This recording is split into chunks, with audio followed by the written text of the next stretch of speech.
योग वशिष्ठ उत्तर रामायण 867। समझिए। वाह वाह વાહ! આપણે આર્યો હવે તો કટોરીમાં પાણી ભરી ડૂબી મરવા જેવા લાગીએ છીએ।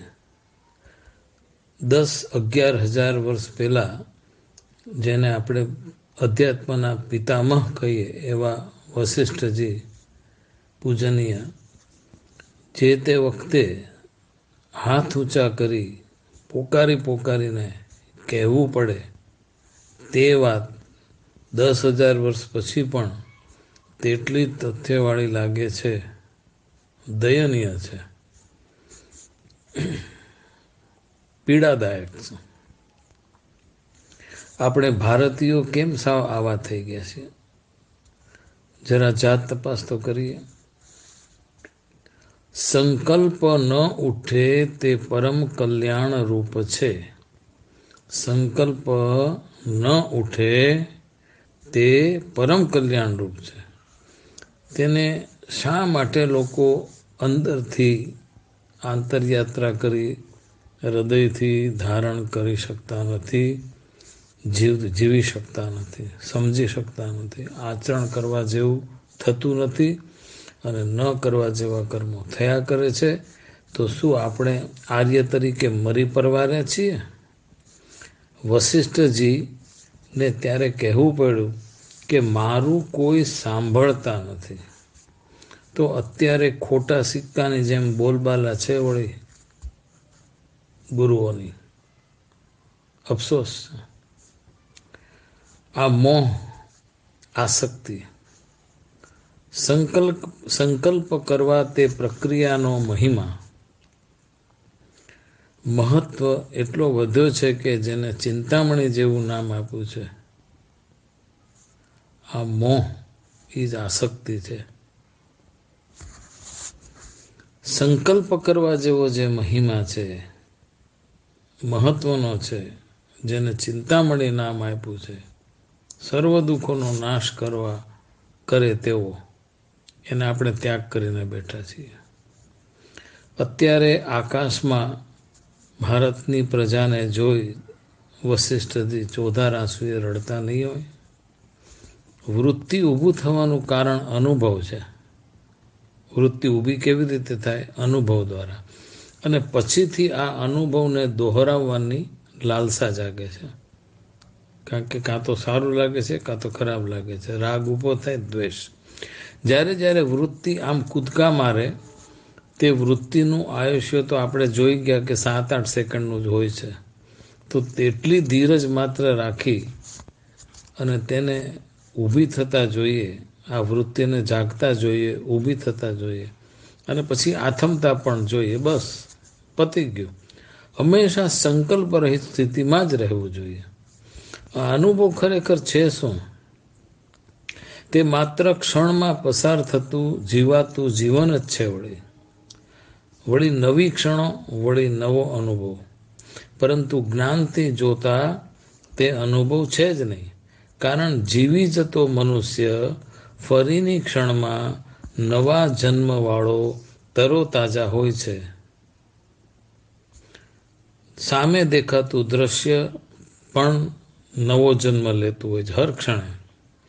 દ્રષ્ટા હર ક્ષણે નવો જન્મ લેતો હોય છે। આ વૈજ્ઞાનિક સિદ્ધિની વાત છે।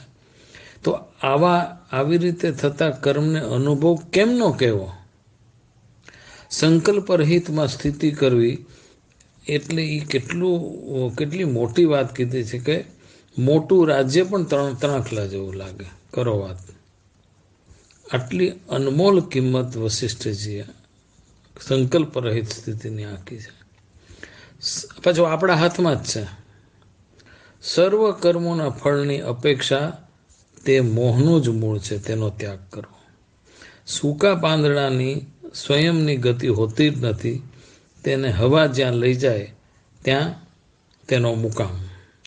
આ જે કૃષ્ણમૂર્તિજીએ કહ્યું છે। આવી પડેલ કર્મ તેનું પરિણામ ગમે તે હોય, સુખી હોય દુઃખી હોય, ગમે તે પરિણામ હોય, આત્માને કશો ફેર પડતો નથી.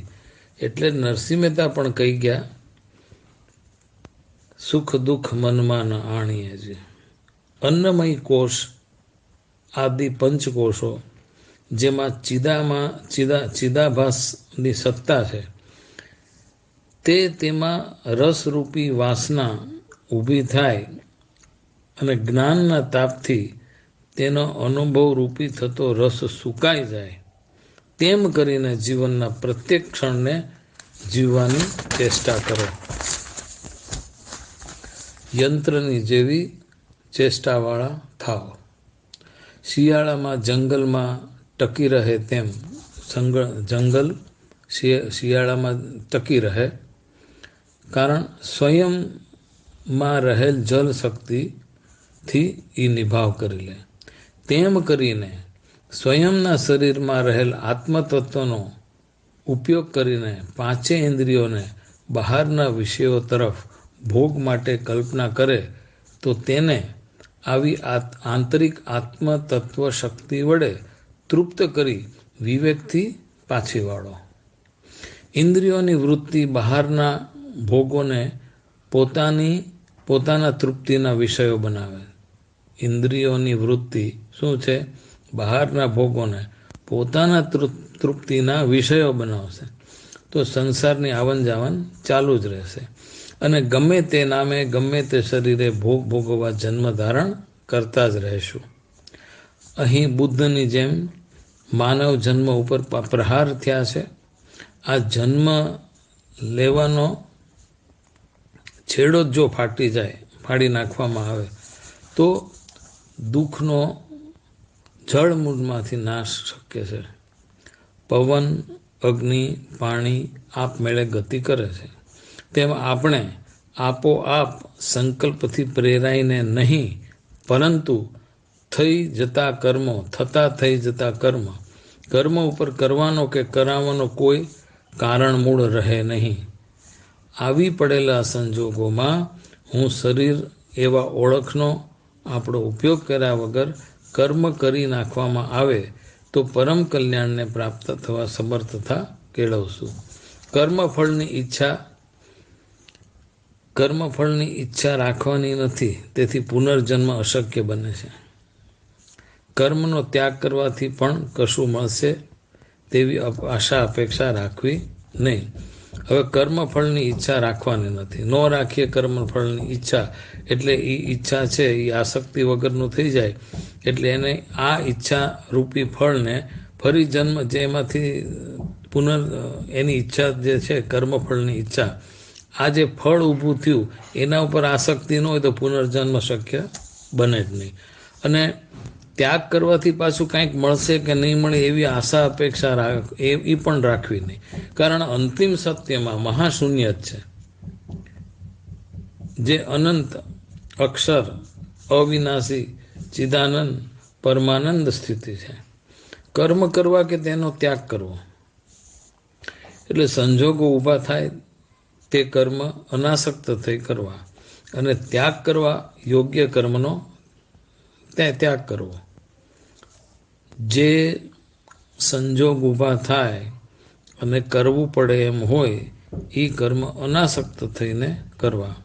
હવે ત્યાગ કરવા યોગ્ય જે કર્મ છે એનો ત્યાગ કરી નાખો, બંને સમાન જ થઈ પડશે.